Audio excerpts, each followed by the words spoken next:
যি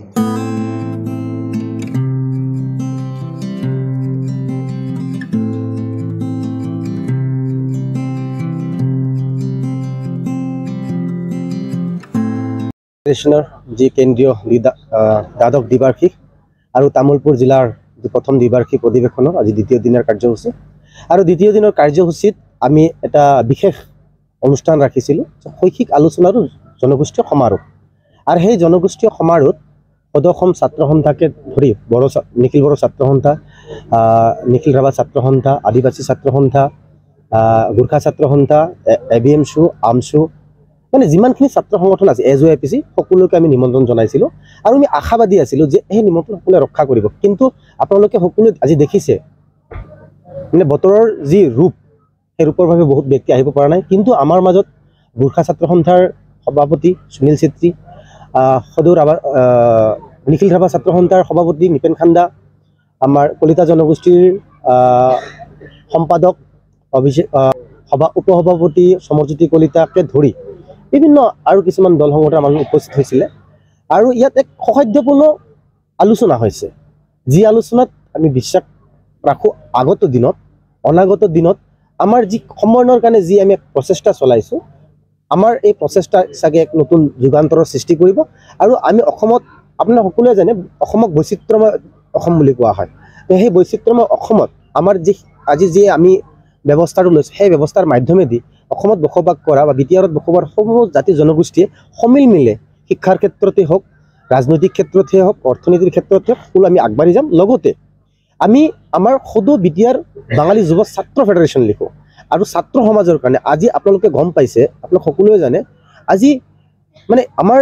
ছাত্ৰ ছাত্ৰীসকলৰ মাজত এক ধৰণৰ মোবাইলৰ গেম আৰু কিছুমান নিচাজাতীয় দ্ৰব্যৰ সম্প্ৰসাৰণটো বাঢ়িছে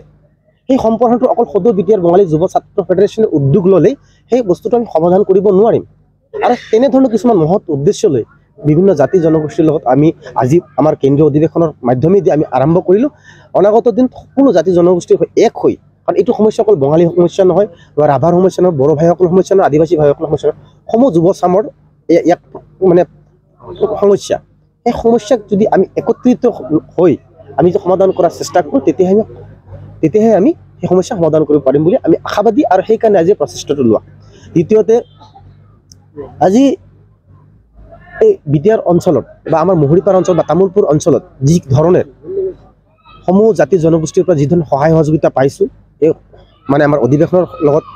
তেওঁলোকে সদায় আমাক বিভিন্ন ধৰণৰ দিহা পৰামৰ্শৰ লগতে মানসিক শাৰীৰিক শ্ৰমদানো তেওঁলোকে দি আছে সেইকাৰণে এই চেগতে তেওঁলোকক কৃতজ্ঞতা জনাওঁ লগতে অহাকালি আমাৰ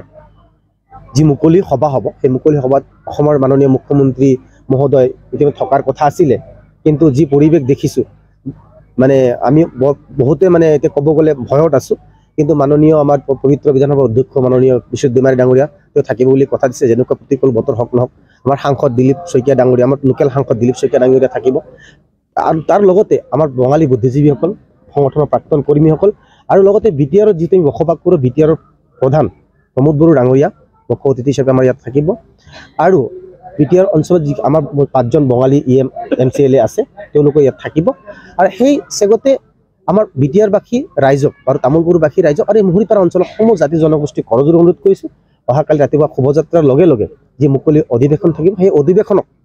আমি প্ৰকৃতিৰ লগত যুঁজ কৰিব নোৱাৰোঁ সেইটো সদায় সত্য কথা তথাপি আমি প্ৰকৃতিৰ লগত যুঁজ দি হ'লেও কালিৰ যি আমাৰ মুকলি সভা হ'ব আৰু সাংস্কৃতিক শোভাযাত্ৰা হ'ব আমি সফল কৰিম বুলি আশাবাদী আৰু দৃঢ় প্ৰতিজ্ঞ ধন্যবাদ জনালোঁ আপোনালোক সাংবাদিক বন্ধুসকললৈ কাৰণ আপোনালোকে প্ৰথম দিনৰ পৰাই যিদিনা আমাৰ RC কমিটি গঠন হৈছিলে ৰিচিপশ্যন কমিটি তেতিয়াৰ পৰা আপোনালোকে অৰহ আমাৰ যি অনুষ্ঠানৰ খবৰবোৰ আপোনালোকে সমাজত ৰাইজক বিয়পাইছে তাৰ কাৰণে আপোনালোকক ধন্যবাদ জয় আই অসম।